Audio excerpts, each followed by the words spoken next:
And there we are. We're back to the future. So, hi everybody. Hey, this is I am Cedar, and I'm Sequoia, and we are coming from the future, what you would call the future, the year 2688, in which a glorious utopia has come to life behind us and is in your future. We're here again talking to folks from the year 2020, in what you would call 2020, about what they are doing in the present time in order to bring about the glorious utopia of 2688. And we are coming to you from the place that you would call Humboldt County, and we are talking to some amazing people over the last several weeks from what you call Humboldt County in the year 2020. So Sequoia, who do we have tonight to talk with? Well, as historians from the future, we are very, very interested in this particular moment. There's so many exciting things happening in what you call 2020. And tonight we have a couple of artists and activists from Humboldt County. We've got Mo, Harper, Desir, and Kevin Ross joining us. Welcome. Hello. Thanks for having us. How's it going? Happy to be here. It's always strange talking to people that are 668 years removed, but we are very excited to talk to you about what you've been doing in your community to make what you call Humboldt County a better place. And so Kevin and Mo, how did you meet and how did you get working together? I'll jump in. No rush, Kevin. Gotcha. So I met Kevin around 2017, maybe the winter or the early January of 2018. Anyway, a few years ago, a friend of mine and myself were feeling a lack of safe spaces for Black and Brown identities in Humboldt County, and we decided that we wanted to start an organization called Black Humboldt. My friend Dee knew Kevin from the NAACP, and she kind of just approached him and was like, "We need you to help us on this team, and we have this idea, and we need a brother to come and be a part of our team, and let's be friends." And here we are now. Not a super lot of years. It actually feels like forever ago. As I'm telling the story, I'm like, that was 10 years ago. And right. And so yeah, now we're volunteer organizers for Black Humboldt. Kevin, you want to say something to that? Yeah. I mean, I think you got the timeline and everything pretty accurate. And yeah, just over the years, just finding out we have a lot in common and we like to work on some of the same things. So it's just feel like we would have ran into each other in some capacity in some way, whether it's art or activism or when those two collide. So yeah, you got it pretty good. I'm just... Yeah. So you'll see Kevin and I together through Black Humboldt all the time, but I'm sure you can find this somewhere on SoundCloud, even in the year that you guys are on. We just started a podcast that's about activism and artists and Black artist identities, and that's one of the few places Kevin and I have created together yet. We've done art projects together, but never coincide work together to create something. So Black Aesthetic by Black Humboldt across all major platforms. Kevin and I, and Deanna and Delar. So. Oh, nice. Well, yes, we're doing. We've just started experimenting with this technological things because we generally have better things to do than stare at screens in 2688. But this is important. We definitely wanted to talk to you and try to understand, because we're historians. We're trying to understand, and one of the things that is confusing to us too is in the future we we kind of have a different understanding of this construct of race. And so, and you talk about being Black, for us, we're having difficulty understanding, why is it important to have a safe space for people who are call themselves Black? What does that mean? Kevin. So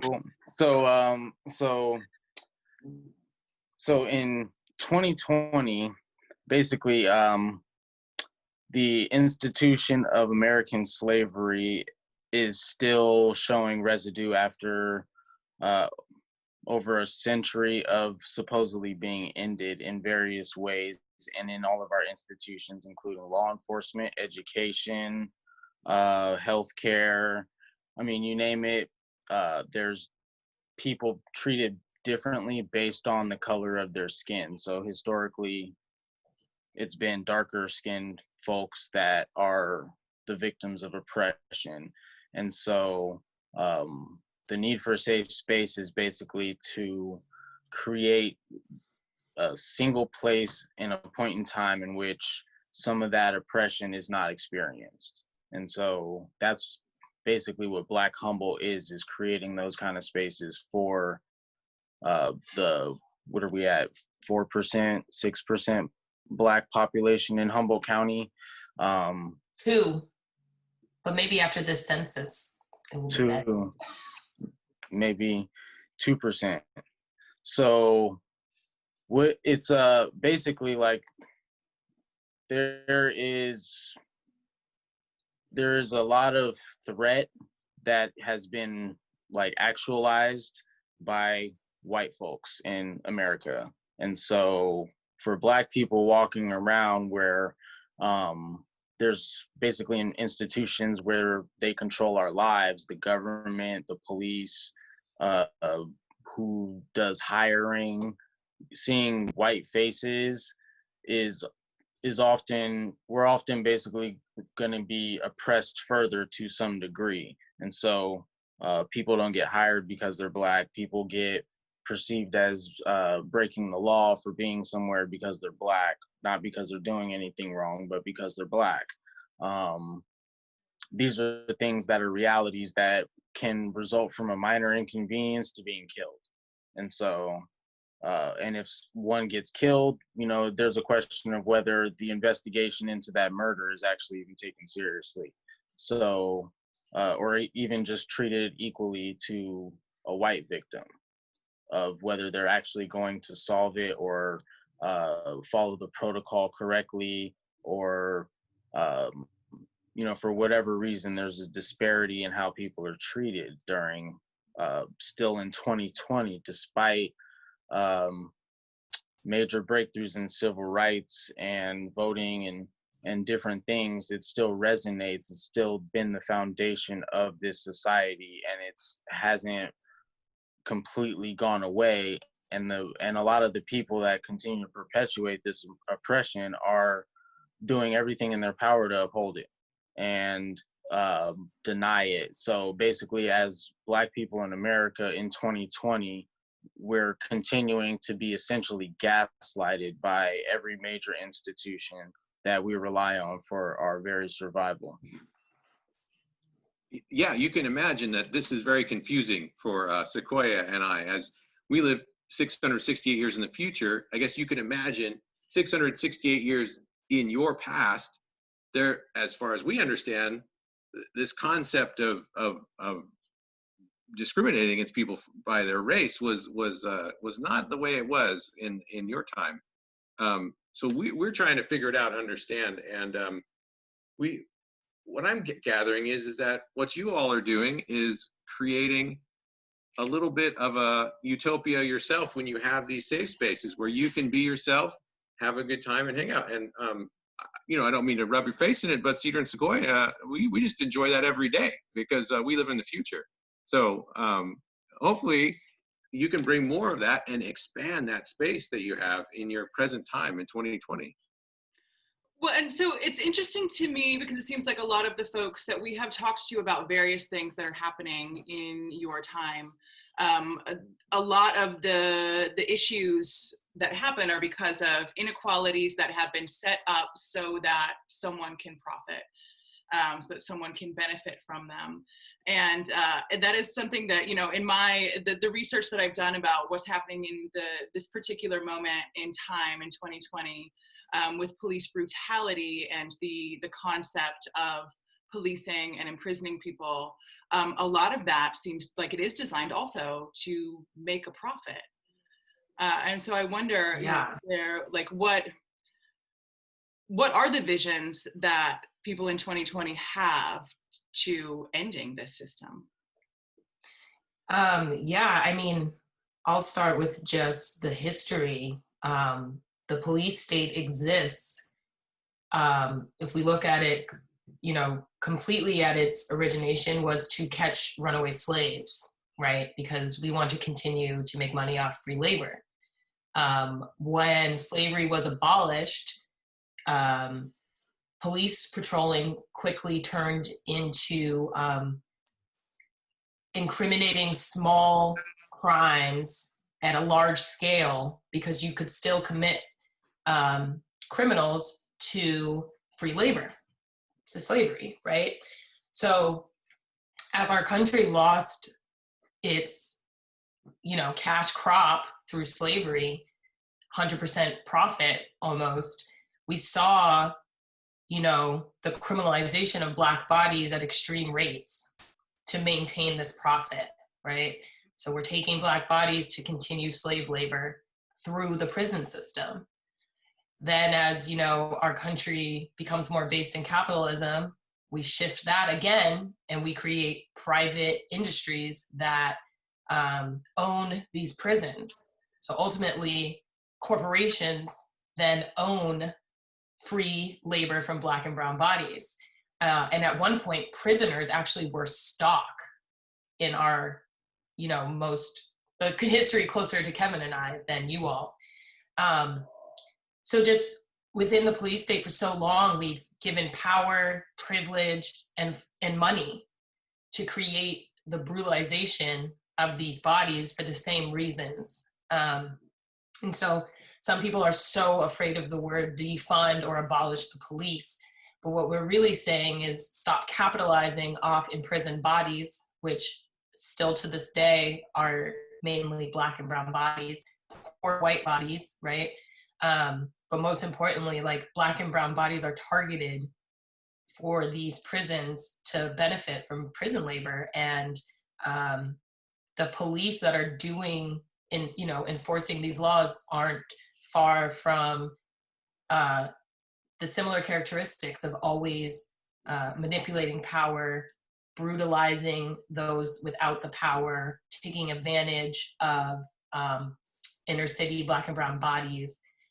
We also see the term like prison, school to prison pipelines were created kind of in the same idea that we will funnel youth from inner cities and the ghettos, which were also created to maintain poverty, oppression,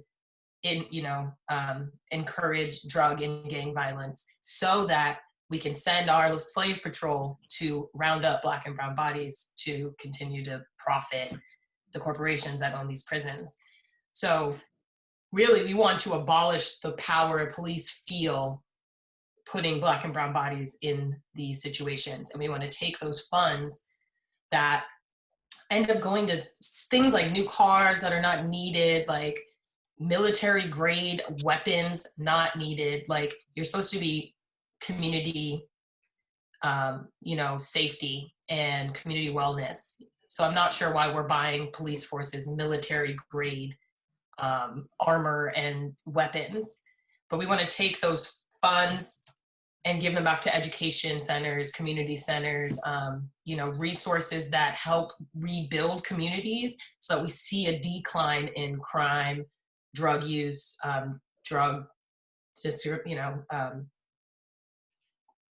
all the levels that we see happening in like these despaired, financially drained areas, right? So it's not the idea that we shouldn't have rules and laws. It's more of the idea that if we were to build our communities up with the resources that create strong, healthy, resilient communities, we'll see less of the actions that need policing.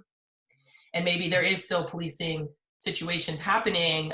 You know, we have mental health scares, we have food scarcities, we have, you know, things that do need people to manage and oversee, as all humans have different capabilities, but it doesn't necessarily need to be a brute force, which the police state has become and represents. There's a huge mistrust between Black and brown bodies and the police state for obvious reasons. And that shouldn't be the case when those are the people that are supposed to be keeping us safe, because Black and brown bodies are also a part of communities.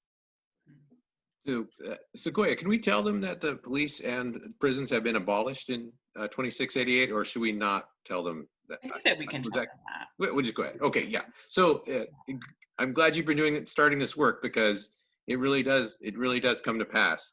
We find a brighter future where we don't need to have those institutions which are set up just to maintain profit. Once we eliminate that system of trying to just squeeze money out of people and take the greed out of the equation, it became very obvious to everybody that the best way to go is to make a system where people just help each other out. And you don't need to have somebody controlling if you're not taking advantage of other people's labor, whether it's free, labor of slaves or incarcerated folks in your society. We're trying to understand a lot of things about your time, and one thing about that incarcerated people who have, as you say, served your time in prison, then aren't allowed to actually contribute to the society through your voting process. Who better to give you advice about how things can be improved than somebody who has gone through that system and has come out to the other side? A lot of things confuse us about the year 2020 and the time thereabout. But did you have something else, Sequoia? Well, I think that, and I don't think this gives too much away either, but one of the things that we have really worked towards, and our ancestors worked really hard towards, and we get to benefit from the fact that we have eliminated a lot of the systems of inequality that do seem to cause crime. I mean, though we do still have people, humans are humans and do harmful things to each other all the time, but it's lessened when there isn't that competition for resources. And it's definitely lessened when there isn't the threat of violence from the, as you call it, police state, which I never really heard that phrase before until researching the year 2020. There's still a need for accountability, but there are systems that we've come up with that our ancestors came up with and that we get to benefit from, that help with those accountability systems. Do you see it? Do you see progress happening? I at least see people having the conversations. As with a lot of major change, there's definitely resistance, but I would say in the last couple months, there's the dialogue is happening. So some places are making some changes, but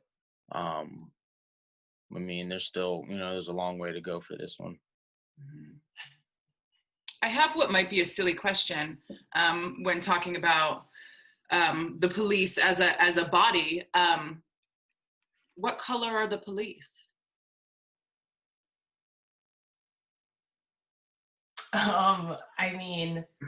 Blue. Yeah. If you actually want to talk about the way people separate themselves into funny categories, that is a category of person right now, because their lives matter. So blue people. But actually, you know what? It's getting back to our art activism. The police are all blue, because even the ones that are Black and brown aren't using that power they have often. Obviously, I'm not saying everybody, but the police that we hear stories about, or that we tune into the media to hear about, support the role of a police officer over the life of a Black civilian. So maybe they are blue. Well, As a historian, it's interesting to look back at periods of time and think like when things could, the different possible splits, right? There are all these different directions that we could go, and we obviously end up going in one, but there are all these other possibilities, which is why we can't say too much about what goes on here, because it could end up inspiring you to go on a different path. But it is interesting to think about if perhaps that did happen and they did start schisming off, and then, you know, we ended up in a future where there were the blue people, and that was a different way that people arranged themselves. So hopefully I didn't say too much and you are on the right track. We don't have that particular subgroup of people in our future. Yeah, if you wake up tomorrow and life is drastically different, you know that this interview went too far. I'm getting too comfortable with the people.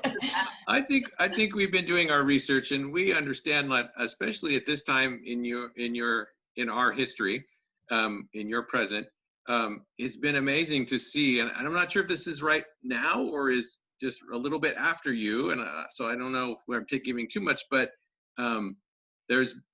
we started seeing this term a bit more in our research. It's a BIPOC, and we're like, interesting how they're bringing together and that made this movement expand in a way and say, like, it's Black and it's Indigenous and it's people of color, and that unity and how we're bringing all these folks together to say, hey, you can see some statistical problems with the way people are being treated. We just run the numbers and see that these folks are united in their confrontation of this oppression that's going on. It happens to the entire spectrum of colors, mainly perpetuated by rich white people, which you'd be glad to know in the future everybody's kind of at the same level as money wise. There's no more rich white people. There's no more privileged white people. They just don't exist anymore. So good job with that.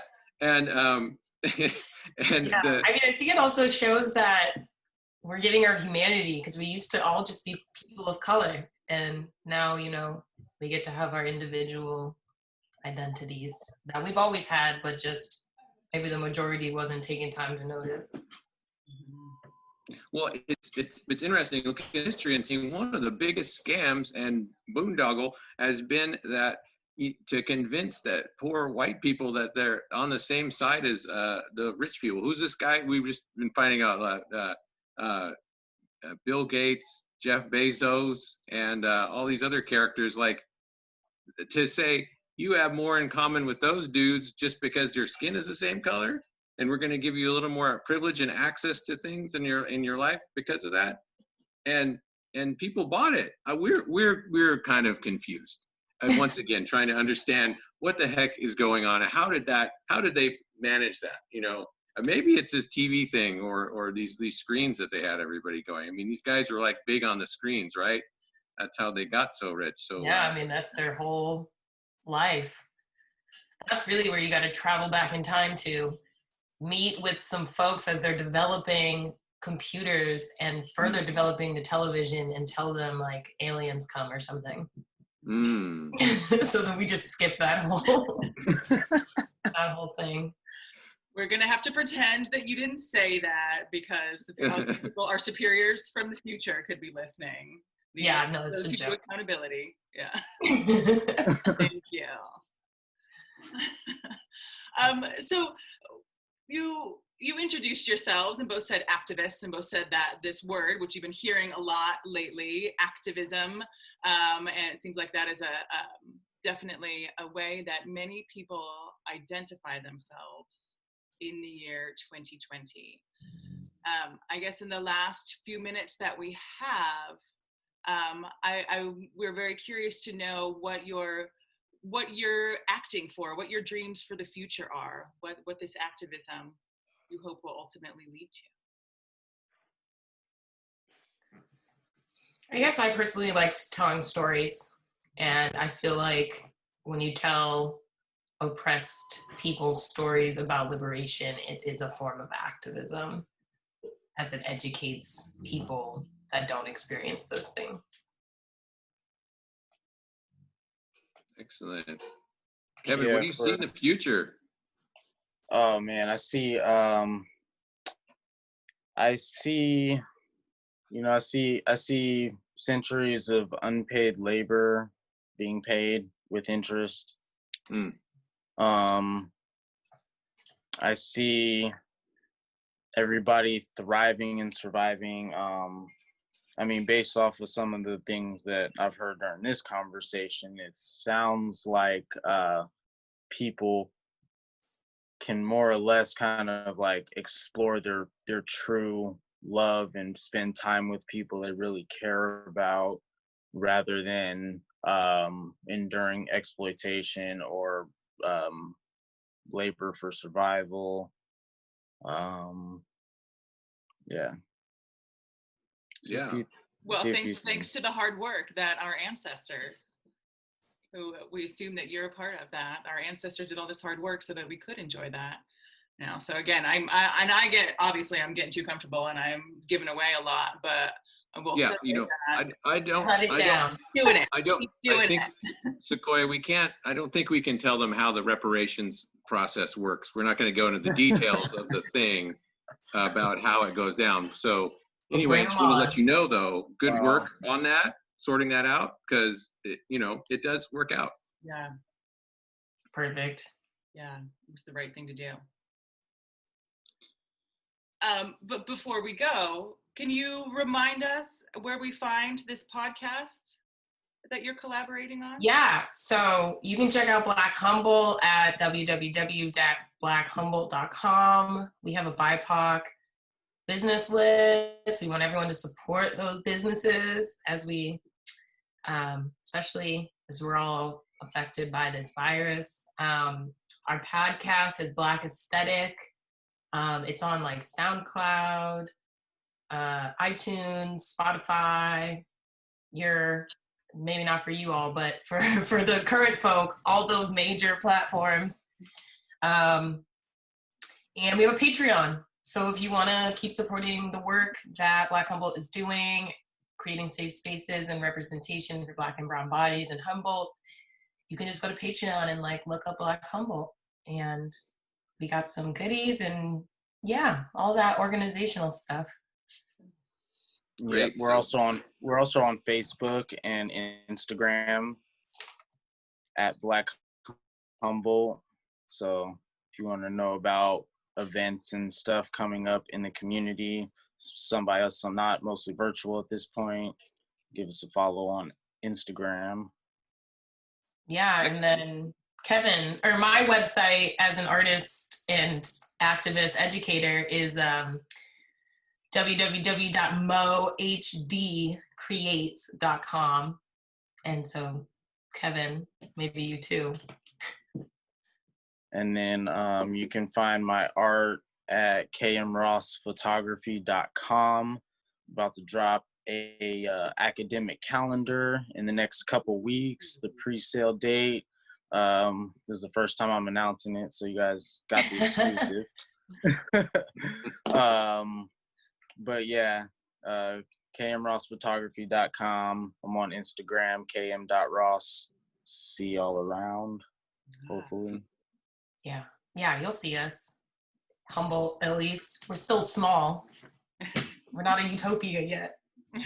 So this is the deal, everybody out there who's listening in the year 2020. This is the work that you need to do. It's your responsibility to make the glorious utopia that you see behind myself and Sequoia, and it will come to pass. So we want to give you this message every time that we talk to you on The Future Is Now and say, the work you're doing now to make the world a better place does have an impact and really does bring about a brighter future. So thanks for listening to The Future Is Now. I'm Cedar. I'm Sequoia. We want to thank Mo and Kevin for joining us this week, this time. And we hope to have another episode in the future to talk to you some other amazing folks from the year that you called 2020, making the beautiful future that we have in the year 2688. So thanks for listening in, and we'll see you later.